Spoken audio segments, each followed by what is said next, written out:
იუსტიციის სამინისტრო გრანტების გაცემას იწყებს 2012 წლიდან ის არასამთავრობო ორგანიზაციები, რომლებიც მოამზადებენ საუკეთესო პროექტებს ტრაფიკინგის წინააღმდეგ ბრძოლისა და კანონთან კონფლიქტში მყოფი ბავშვების რეაბილიტაციისთვის უწყების დაფინანსებას მიიღებენ.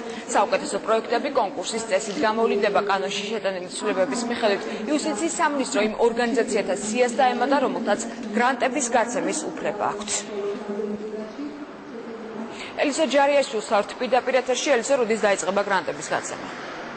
იუსტიციის სამინისტროს მიერ კონკურსი უკვე გამოცხადებულია და საუკეთესო პროექტების შერჩევის შემდეგ დაახლოებით 1 თვეში გრანტების გაცემა უკვე დაიწყება. ამისათვის პირველ ეტაპზე იუსტიციის სამინისტროსთვის გამოყოფილია 100,000 ლარი. თავად იუსტიციის სამინისტროში აქვთ იმედი იმის, რომ არასამთავრობო ორგანიზაციის მხრიდან გრანტების მოპოვებისათვის დაინტერესება მაღალი იქნება. შესაძლებლობა გვაქვს რომ გავცეთ გრანტები. პრიორიტეტული მიმართულებები ამ ეტაპზე არის ტრაფიკინგის, ადამიანებით ვაჭრობის წინააღმდეგ ბრძოლის კამპანიის წარმოება, ასევე პრიორიტეტული არასრულწლოვანთა მართლმსაჯულების სფეროში მიმდინარე რეფორმები.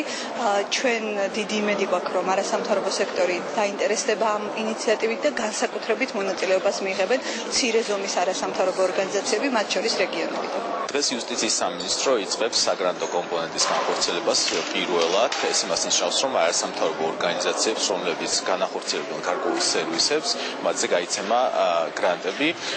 მნიშვნელოვანია, რომ ეს არის განსხვავებული პლატფორმა ჩვენს და არასამთავრობო ორგანიზაციებს შორის ურთიერთობის და ჩვენ იმედს გამოვხატავთ, რომ იმ მნიშვნელოვან საკითხებზე, როგორც არის ადამიანთა ვაჭრობასთან ბრძოლა, ასევე არასრულწლოვნებისთვის, რომელსაც კანონთან აქვთ პრობლემა, გარკვეული სერვისების შეთავაზება, იმედი გვაქვს, რომ ძალიან ბევრი არასამთავრობო ორგანიზაცია გამოეხმაურება და შემოიტანს განაცხადებს.